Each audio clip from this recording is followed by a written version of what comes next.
Joining us for our mid-morning edition of Arirang News, I'm Mark Broom. Let's start with a look at the day's headlines. Face masks a must. The authorities issue emergency measures as South Korea remains cloaked under a cloud of ultrafine dust. Levels of the most harmful particles are well over 100 micrograms per cubic meter in Seoul. A done deal. Seoul and Washington say they've effectively settled amendments to their FTA and steel tariffs. South Korea's trade minister says his team secured the nation a good deal. Plus, South Korea's presidential office is set to submit its constitutional amendment bill to the National Assembly. It hopes to have it approved so it can be put up for a referendum on the same day as local elections in mid-June. So let's start with the polluted air. It's so bad that the authorities here in Korea are taking emergency measures to try and protect the population from the ultra-fine dust, which we'll get to that in a moment. But levels of 2.5, which is the finest diameter dust that can really penetrate deep into the lungs are topping 50 micrograms per cubic meter almost everywhere, with Seoul seeing 100 to 150 plus. Braving the dust, to give us an update, we have our Lee Ji-hyun standing by for us at Seoul Sadang Station. So, Ji-hyun, it's still looking really bad out there. What can we do to protect ourselves? Good morning, Mark. Well, first of all, yes, the air quality is still quite bad, unfortunately. And sadly, I've only seen a few people with their face masks on their way to work this morning. You know, I just cannot stress enough how important it is to wear a face mask on a day like today to protect yourself from the toxic smog storm. In fact, Seoul has been hit by the season's worst toxic smog of the season. So again, it is very important that you wear a face mask. And Seoul has been under the ultra-fine dust advisory since last Saturday, and it's still in place. Air quality, though, will improve a bit this afternoon as we head into the afternoon, but be sure to check the levels before heading out. Beijing also has unhealthy levels of fine dust, while Tokyo is having moderately high levels, with both capital cities expected to have warm afternoon highs. Daily highs will be warm under sunny skies, or getting up to 17 degrees this afternoon. Busan and Chuncheon will be getting up to 19 degrees. Well, summer foods that can help you to combat this fine dust are seaweed, fishes rather than meat, and broccoli. So you might want to have these foods for your lunch today. That's all for now. Back to you, Mark, in the studio. Well, thank you very much, Ji-hyun, for that report. Always some good tips from our Ji-hyun there. And please put the face mask back on now we've finished doing your report. So, as we just saw, it's really not looking good out there despite the weather warming up, with fine dust concentrations reaching their highest ever level for the month of March over the weekend, and levels staying high on this Monday as well. With the unhealthy level of fine dust in the air, the authorities have issued some warnings, and the metropolitan and regional governments are taking measures to try and prevent fine dust levels from rising even further. Measures include an alternate no driving day, closing all public parking lots, and operating air cleaning trucks during the day to clean the dust from the streets. A public transportation fee waiver will not be part of today's emergency measures, as it was scrapped over issues of effectiveness. Now, in other news, South Korea's trade minister has revealed that Seoul has reached an agreement with the United States to amend their free trade deal. Our Kim Hyo-sun with the details. After returning from the U.S. on Sunday, South Korea's Trade Minister Kim Yeon-jong said Seoul and Washington had reached a settlement on revising the bilateral trade pact and steel tariff issues. An understanding on the FTA and steel tariffs was reached in principle with the U.S. Kim Seoul's appointment on the trade talks explained that uncertainties on the steel tariff issue were effectively eliminated, thereby enabling Korean steel products to continue entering the U.S. market. He also stressed that Seoul was able to defend its red line on agricultural goods, making clear there will be no further opening of the domestic market. Saying the two allies have to iron out some technical matters on the working level, Kim added the results of the negotiations will be announced after a cabinet meeting on Monday. U.S. Treasury Secretary Steven Mnuchin told Fox News that the two allies reached a very productive understanding on the FTA revision and steel tariffs. Describing the agreement as an absolute win-win, he said Seoul will reduce the amount of steel shipped to the U.S. Such messages from both parties signal Seoul and Washington could soon finalize their amendments to the 6-year-old bilateral trade deal. Kim Hwaseong, Arirang News. Now, with the United States placing a 25% tariffs on some Chinese imports last week, South Korea could get caught in the crossfire of any trade war between the economic superpowers. According to the Hyundai Research Institute, the U.S. tariffs on China's communication technology, aerospace, information and machinery products will impact South Korea's exports.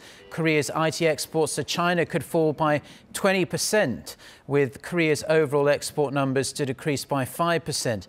Now, China's reciprocal tariff on $3 billion worth of U.S. imports will have a minor effect on South Korea, as researchers estimate the loss in exports to be less than $100 million. The Moon Jae-in administration is expected to submit a constitutional amendment bill to the National Assembly today as originally planned, but it's unlikely to pass due to strong resistance from the opposition parties. Not only are they against the content of the revision, but they're also against the president's plan to put it to a public vote on the same day as the local elections in mid-June. Our Park Hee-jun reports. The Moon administration's proposed constitutional amendment would give future presidents up to 2 consecutive 4-year terms instead of the single 5-year term they get now. It would also strengthen people's basic rights and decentralize government power. The bill is expected to be submitted to the National Assembly on Monday, March 26th, which is the deadline for lawmakers to come up with their own proposal, something that at this point, with only a day to go, they appear unlikely to do. The government wants to put the constitutional revision up for a national referendum this summer, so the bill first needs to be approved by Parliament, but there seems to be little chance of that. It will need the support of at least 2/3 of the chamber's 293 lawmakers, but the main opposition Liberty Korea Party holds 116 seats, more than enough to block it. If a referendum is held on the Constitution, the Moon administration wants it to happen at the same time as the local elections in June. That timing, too, has been criticized by opposition parties, which argue that more discussion is needed before it's put to voters. The Liberty Korea Party also accuses the ruling bloc of juxtaposing the issue of the Constitution with the elections to gain political advantage. It's now less than 3 months until voters head to the polls, and it's a race against the clock for the administration to get the parties to agree on both the content of the revision and the timing of the referendum. Park Hee-jun, Arirang News. Now, President Moon Jae-in, on a 4-day official visit to the UAE, held a bilateral summit with the Crown Prince of Abu Dhabi on Sunday. The two leaders agreed to upgrade their relations to a special strategic partnership. Our chief Blue House correspondent, Moon Gon-young, who is travelling with the president, files this report. Abu Dhabi, signified in an array of stunning skyscrapers and endless sandy beaches, it's almost impossible to imagine that this was once nothing but wind-blown desert sand dunes. In just 30 years' time, the United Arab Emirates has undergone a profound transformation. South Korean President Moon Jae-in and the Crown Prince of Abu Dhabi, Mohammed bin Zayed Al Nahyan, took President Moon's first official visit to the Middle Eastern country to expand their horizon of cooperation. UAE 방문을 정말 학수고대해 왔습니다. 그동안 양국의 특사들이 오갔습니다만 왕 선생님을 이렇게 직접 뵙고 또 양국 관계 발전을 위해서 협의를 할 수 있게 돼서 아주 기쁘게 생각합니다. During their bilateral summit, the two sides reviewed their bilateral cooperation amidst volatile international situations. As you may well know, Mr. President, the relationship between our two countries is already very strong and special, but I hope the two countries will not be satisfied and will endlessly study ways to further develop our relations. Thus coming to the conclusion to upgrade their bilateral ties to a special strategic partnership, which means a new type of forward-looking cooperation that can drive each other's growth and advancement beyond the horizon of material economic relations. National defense, healthcare, agriculture, space exploration, and even state-of-the-art technology for the era of the Fourth Industrial Revolution. 저는 미래 산업에 대한 투자를 아끼지 않는 UAE의 지혜와 한국이 가진 정보통신 역량과 첨단 기술력이 합쳐질 때 지능정보화 시대를 양국이 선도해 나갈 수 있다고 믿습니다. The South Korean president also put behind speculation of dispute between the two countries over a possible secret military deal reached under a former president back in 2009. 한국은 UAE에게 동아시아 최고의 협력 파트너이고 UAE는 한국에게 중동 지역 최고의 협력 파트너입니다. 지난 일로 양국은 오히려 더욱 신뢰하는 관계가 되었습니다. A senior Blue House official said President Moon and Crown Prince Mohammed agreed that defense cooperation is the backbone of their current bilateral relations. 양국은 이제 아크 부대라는 이름처럼 병력을 내다보는 진정한 형제 국가가 될 것입니다. That, a reference to the 130-strong South Korean contingent stationed in the UAE to help train the UAE military for combat. The South Korean president's UAE visit shows that the Asian nation's deepening ties with the Gulf country. If the $20 billion nuclear power plant project was a key pillar of the 2009 South Korea-UAE strategic partnership, the two leaders have made clear at the core of the 2018 special strategic partnership is cooperation in defense. 문건영, Arirang News, Abu Dhabi. Washington's incoming national security advisor is warning the U.S. must be on alert as North Korea could be increasing its nuclear missile capabilities while it buys time through negotiations. Giving a radio interview on Sunday, John Bolton said Pyongyang is concerned about U.S. pressure on the regime. He also said new U.S. tariffs imposed on China over its unfair trade practices could serve as a little shock therapy, adding that Beijing has been taking advantage for too long. Bolton, a former US ambassador to the UN, was named to replace H.R. McMaster last week. And feeling left out of the ongoing South Korea-US collaboration on denuclearizing North Korea, Japan has requested a set of summit preconditions for US President Donald Trump, who's set to meet with North Korean leader Kim Jong-un in May. Lee Seung-jae reports. Japan appears to be on the sidelines as South Korea and the United States work hand in hand, planning their respective summits with North Korean leader Kim Jong-un. And while Japanese Prime Minister Shinzo Abe took time over the weekend to meet with former U.S. President Barack Obama during his trip to the country, the Japanese government continues to lobby the Trump administration to ensure there are preconditions ahead of the U.S.-North Korea summit. The preconditions include a promise from Pyongyang to resolve the long-running abduction issue and to abandon their mid-range ballistic missiles capable of hitting Japan. Japanese Foreign Minister Taro Kono made the request in separate talks in Washington earlier this month with U.S. Defense Secretary James Mattis and Mike Pompeo, CIA Director and President Trump's nominee for Secretary of State, and Deputy Secretary of State John Sullivan. According to Japanese officials, a number of its citizens were abducted by North Korea in the 1970s and the 1980s, and they are seeking U.S. help in bringing them home. North Korea agreed with Japan in 2014 to reinvestigate the abductions, but the agreement quickly fell apart. However, Abe has more problems domestically, as protesters took to the streets of Tokyo over the weekend, demanding he resign amid a widening cronyism scandal. Hundreds of demonstrators turned out on Sunday, carrying banners which read, "Go to jail, Abe," with one sign even depicting Abe as a prisoner in a black and white striped uniform. The protests come amid claims Abe was involved in the sale of state-owned land at a huge discount to a nationalist school operator, which his wife also has ties to. The protesters also demonstrated against Abe's decision to revise the country's post-war pacifist constitution, as critics fear the revision could pave the way for the Japanese military to play a bigger role overseas.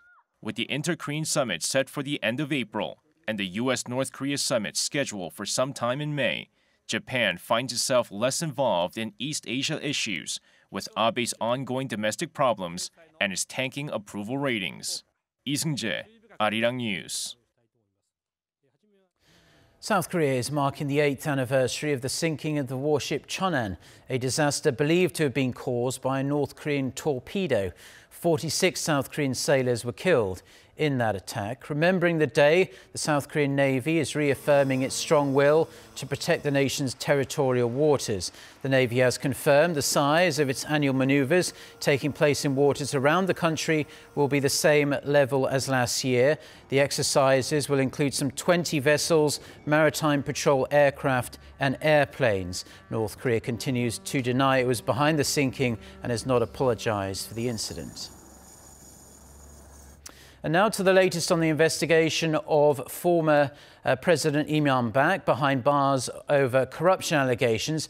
Prosecutors will be questioning him in jail later today, the first Q&A session after he was arrested last week, facing 12 criminal offences, including bribery, abuse of power and embezzlement. The Seoul Central District Prosecutor's Office says Lee will be visited at the Seoul Eastern Detention Centre, where he's being kept, at around 2 p.m. Prosecutors have up to 20 days to hold him in custody before Lee's detention expires on April 10th. If convicted of everything, the former president could face up to 45 years in prison.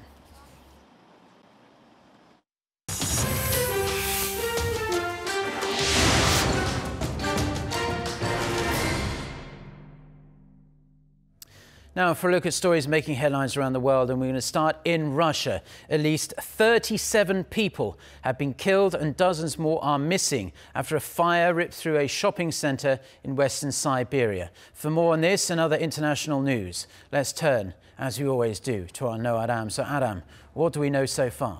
Well, Mark, the blaze erupted on Sunday at about 5 p.m. local time on the upper floor of the Winter Cherry complex, which is located in the city of Kemerovo. More than 100 people were evacuated, but local state news agencies report that about 70 people are still missing, most of them whom are children. Videos posted online show people jumping from windows to escape the fire. Many of the victims were reported to be in a cinema where the fire is believed to have started. The flames are reported to have consumed more than 1,500 square meters of the shopping centre, with the roof of 2 theatres inside the cinema collapsing. The fire was contained after a few hours, but as of yet there is no immediate indication as to how it started, and an investigation has been launched. Local officials say about 300 emergency personnel are taking part in the search and rescue operation. Just under 4,000 rebels and civilians fled a ravaged pocket of Syria's eastern Ghouta on Sunday. They follow about 1,000 residents who left the day before as part of an agreement reached between rebels and the Syrian army. That deal, mediated by Syria's key ally Russia, is set to see some 7,000 residents leave 3 remaining pockets. It was struck over the weekend after a rebel group declared a unilateral ceasefire to negotiate its withdrawal from the region. Pro-Syrian forces have now gained control of about 90% of eastern Ghouta after 5 weeks of intense bombardment. The conflict is reported to be the deadliest in Syria's 7-year civil war, with more than 1,500 civilians being killed.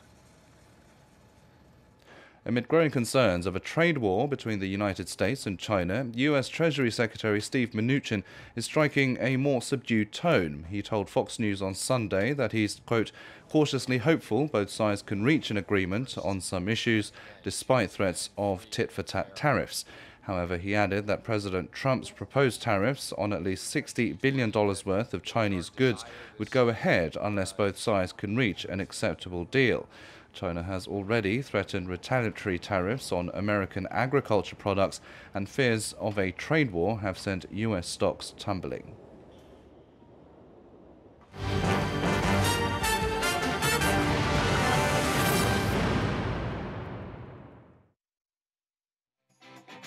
This K-pop boy group showcases flawless singing and dancing skills.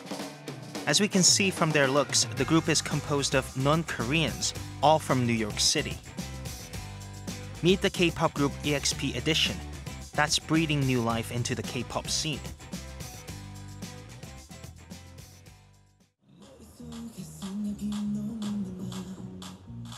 We caught up with EXP Edition at a music studio in Seoul. They were checking their recording to ensure everything sounds good, as it was the day their first mini-album was released. The group's first mini-album, First Edition, is comprised of 5 songs. The lead track, Stress, is a danceable song with an intense synth sound, which depicts the desire to get away from all the stress of life. Like all other K-pop artists, the members celebrated their big moment with their fans through a live broadcast. Since we started in New York, after releasing our first single, it was always a dream of ours to come to Seoul. And when we realized we really wanted to pursue this, we said let's go to Seoul and let's release our first single and debut there.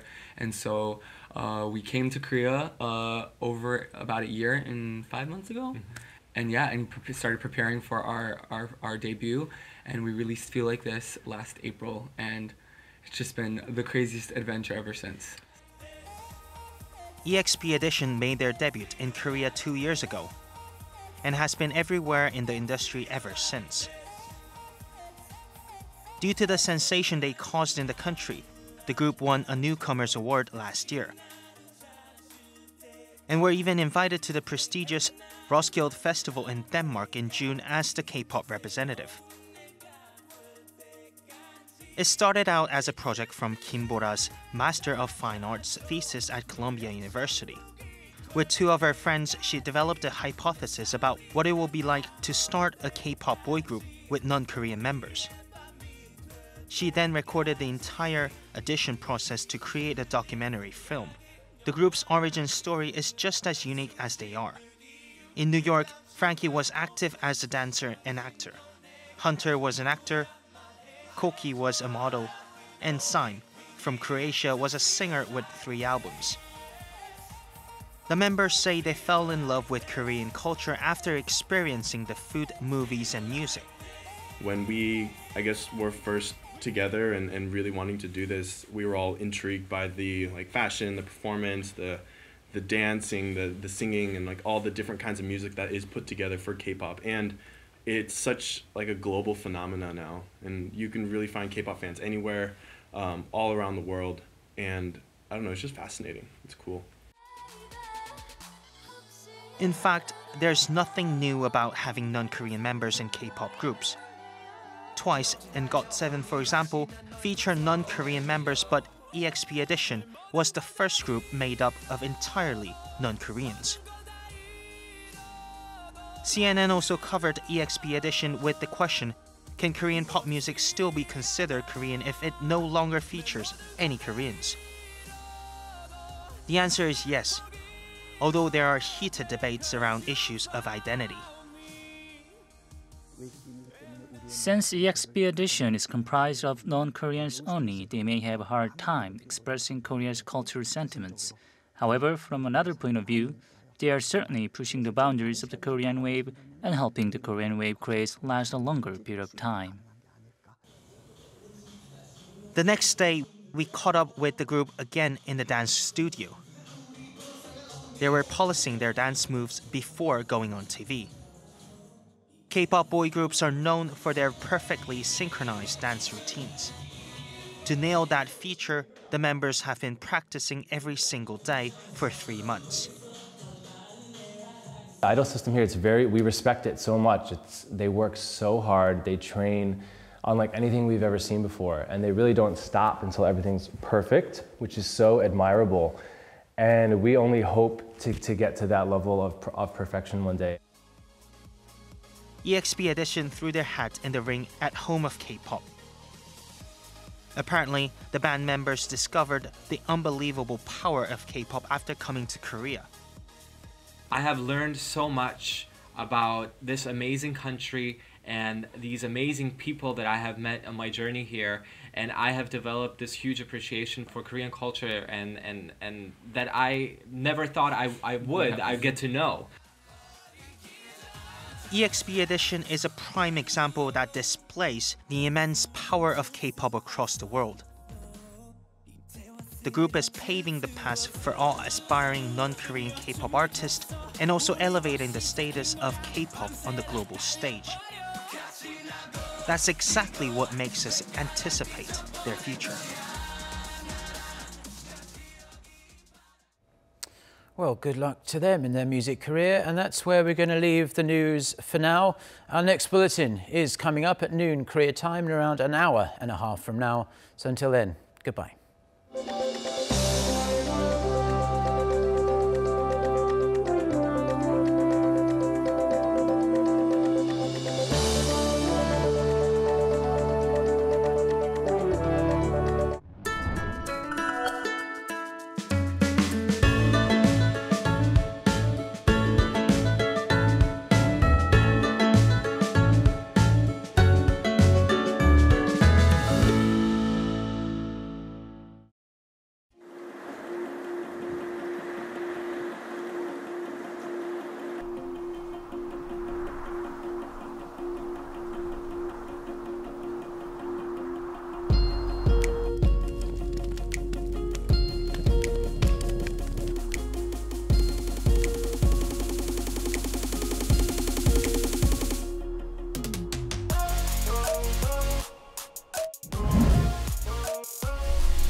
In search of timeless and priceless heritage in Korea. Time Priceless. World Heritage in Korea. Suwon Hwaseong Fortress. King Cheongjo led his country to peace. He built Joseon's first planned city to reinforce the royal authority and initiate reform. The epitome of late Joseon-era science and art. Suwon Hwaseong Fortress. King Cheongjo wanted to build a second capital, an artistic fortress